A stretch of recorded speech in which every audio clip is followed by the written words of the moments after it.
The bride comes to yellow sky.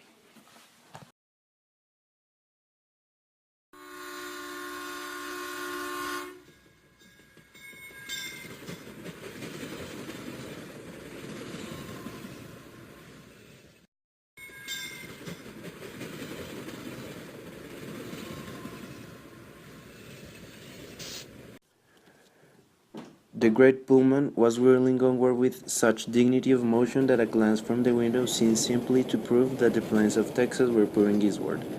Vast flats of green grass, dull-hooded spaces of mesquite and cactus, little groups of frame houses, woods of light and tender trees, all were sweeping into the east, sweeping over the horizon, a precipice. A newly married pair had boarded this coach at San Antonio. The man's face was written from many days in the wind and sand, and a direct result of his new black clothes was that his brick-colored hands were constantly performing in a most conscious fashion. From time to time he looked down respectfully at his attire. He sat with a hand on each knee, like a man waiting in a barber shop. The glances he devoted to other passengers were furtive and shy. The bride was not pretty, nor she was very young. She wore a dress of blue cashmere, with small reservations of velvet here and there, and with steel buttons abounding. She constantly twisted her head to regard her puff sleeves, very stiff, straight, and high. They embarrassed her. It was quite apparent that she had cooked, and that she expected to cook dutifully. The blushes caught by the careless scrutiny of some passengers as she had entered the car were strange to see upon this plain, underclass countenance, which was drawn in placid, almost emotionless lines. They were evidently very happy. Ever been in a polo car before? He asked, smiling with delight. No, She answered, I never was. It's fine, ain't it? Great, and then after a while we'll go forward to the dinner and get a big layout. Finest meal in the world. Charge $1. Oh, do they? cried the bride. Charge $1? Why, that's too much for us, ain't it, Jack? Not this trip, anyhow. He answered bravely. We're going to the whole thing. Later, he explained to her about the trains. You see, it's 1,000 miles from one end of Texas to the other, and this train runs right across it and never stops but 4 times. He had the pride of an owner. He pointed out to her the dazzling fittings of the coach, and in truth her eyes opened wider as she contemplated the sea-green figured velvet, the shining brass, silver, and glass, the wood that gleamed as darkly brilliant as the surface of a pool of oil. At one end of bronze figures stoutly held as support for a separate chamber, and at convenient places on the ceiling were frescoes in olive and silver. To the minds of the pair, their surroundings reflected the glory of their marriage that morning in San Antonio. This was the environment of their new estate, and the man's face in particular beamed with an elevation that made him appear ridiculous to the Negro porter.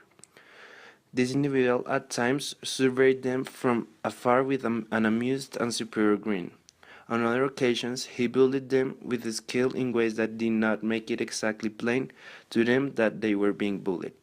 He subtly used all the manners of the most unconquerable king of snobbery. He oppressed them, but of this oppression they had a small knowledge, and they speedily forgot that infrequently a number of travelers covered them with stares of derisive enjoyment. Historically, there was supposed to be something infinitely humorous in their situation. We're due in yellow sky at 3:42. He said, looking tenderly into her eyes.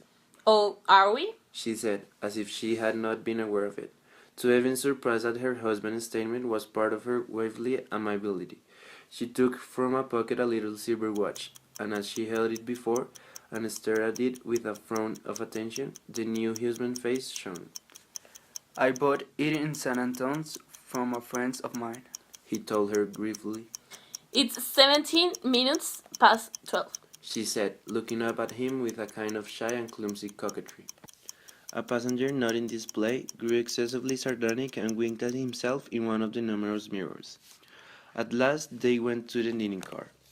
Two rows of negotiators in glowing white suits surveyed their entrance with the interest and also the equanimity of men who had been forewarned. The pair fell to the lot of a waiter who had happened to feel pleasure in steering them through their meal. He viewed them with the manner of a fatherly pillar, his countenance radiant with benevolence. The patronage, enwined with the ordinary difference, was not plain to them, and yet as they returned to their couch they showed in their faces a sense of escape. To the left, miles down a long purple slope, was a little ribbon of mist where moved the king Rio Grande. The train was approaching it at an angle, and the apex was yellow sky. Presently it was apparent that as the distance from yellow sky grew shorter, the husband became constantly restless. His brick red hands were more insistent in their prominence. Occasionally he was even rather absent-minded and far away when the bride leaned forward and addressed him.